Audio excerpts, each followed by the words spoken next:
being a DH when you're having DH before and you switch from a role in a positional player to a DH, got to be a totally different mindset.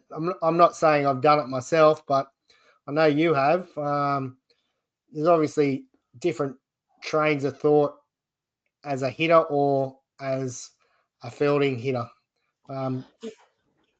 It really is. And I think that's why you see normally older guys doing it, because they've been around the game, they've played the game, they've been fielders, but now sort of like they're losing a bit of speed, so they come into the DH.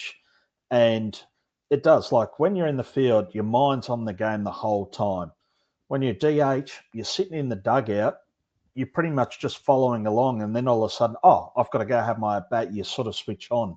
You need to be able to flick that switch. And I think that's why it's probably harder for someone like Devers, who's still quite young and just being used to fielding all the time, because you do see some of the older guys that are ready to transition into sort of like a managerial role, that you watch more of the game from the dugout. You're seeing what's going on from almost like a manager's point of view, where you're not part of it. You change that mindset and then flick that switch to go out there and sort of bat from there.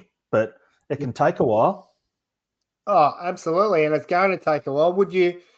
Here's a question for you then, and for those in the audience, would you throw him in for a game at third base, get his head, maybe a little bit more back and then take him back out again?